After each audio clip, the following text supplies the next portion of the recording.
Paxton, I don't think we've talked to you since the start of this year. So what have you been trying to work on over the off season and sort of translate into the games now? Yeah, really everything's been more mental than physical for me. I had a really good off season with just controlling my body, my thoughts, and everything. So that's what I've really worked on, and it's helping me now. With that home run, what were you looking for? I mean, I had 2 strikes. I was just looking to battle. I was just trying to get something that I could fight off, and he just hung a slider. So I got a good swing on a good pitch. And you've had a really nice start in center field at the diving catch a few days ago. I guess, how have you sort of worked on getting used to the angles out there since Dylan was playing there last year?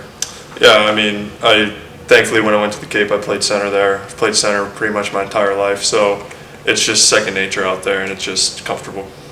Did you know that you would be kind of the guy in center field heading into this season, or were you not really sure?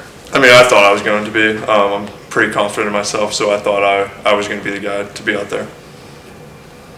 You look at this outfit as a whole, a lot of different options for you guys. Jay's mentioned 4 or 5 guys really compete. What has it been like just growing with that group and that unit, kind of in that spring training period into the first week and a half? Yeah, it's really good to have that option just because we push each other.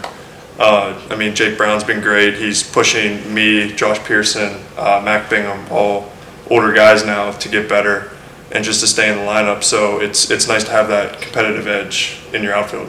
Is there a spot in the lineup that maybe you feel more comfortable with, or you feel like you can contribute, obviously, with 1 through 9? Yeah, I mean, I would love to be leadoff, but wherever works. I mean, I love setting the tone for the game and everything, but it doesn't really matter to me. You only lead off maybe once a game, so wherever I'm at in the lineup, I'm good with. Guys have different approaches to that too. I mean, where they want to be uber aggressive to start off a game. If you guys are on the road and you're leading off, what's that mindset like for you? How do you want to set the tone? Yeah, I mean, I just want to stay within myself. I don't want to be overly aggressive, but if I get a pitch hit, I'm going to hit it. So that's pretty much all the thought into it is. Looking at this lineup, there's been multiple games where different players have contributed for you guys. How deep do you guys feel your batting lineup can be throughout the season? I think we can be really deep. I mean, we have, I don't even know, 14 guys that can play at any given time, so it's special. And like I said, it's good for everyone because it lets everyone have a competitive edge with each other. Infielders are working against each other and with each other. Same with catchers and outfielders. So it's a special unit of guys that we have. What are your thoughts on the pencil bat? I mean, I swung it once yesterday, like 5 swings, just to see what it was like. It was all right. I mean, I love the Cat X, so I'm going to stick with that one. I was about to say, give us the equipment breakdown. What's the differences? I think, so, like I said, swung the pencil bat like 5 times, but it's like the Nox, but lighter. It's kind of like a hybrid. So, but, I mean, it's kind of a cool looking bat.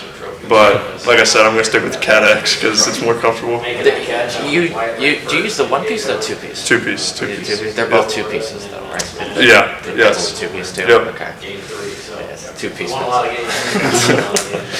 The number 2-piece. Yeah, number 2-piece pencil.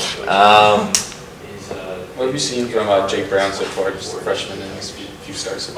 He's just comfortable. Between him and Stephen Milo, I mean, they go in there and they just compete and they're aggressive. So, I mean, there's really no more freshman class with this. It's like they're part of the team. So, I mean, everyone's just comfortable and everyone's pushing each other just to get better and to try to do that. Does Jake kind of remind you of yourself? I mean, he can run.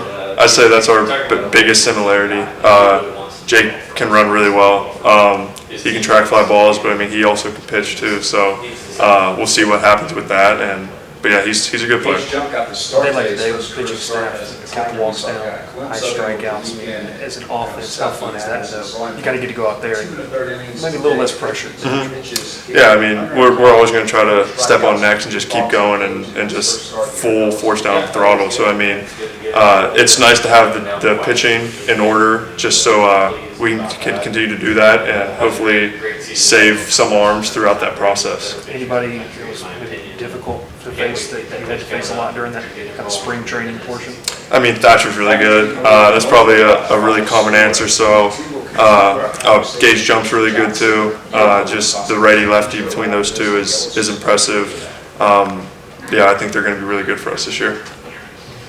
Who is the best stash on the team? Fidel. Okay. Fidel has the best stash of the team. I hate to say it, Hayden's going to hate me for that, but I got to say Fidel. I just like it. JP said the same thing. Yeah. Really? Yeah, Pierce, Really same good. thing. Good. I'm glad we're on the same page then. You think your mustache is a little underrated? I mean, I think there's at least 2 ahead of me, but I think mine's all right. It does the job. Everyone's kind of mentioned, Hayden's going to hate me, or Hayden. It kind of shows the weight that he carries. Yeah. I mean, what's that like? What's It's he like just as a Hayden. leader? Hayden's awesome. Like, he's probably been my best teammate I've ever had on a team, just holding everyone accountable, but he also cares about you. So it's impressive how he does it, and yeah, I love Hayden to death, and he's just the man, so. That's all. Good, good, thank you all, appreciate it. Thanks, Paxton. Good job. That was a low key.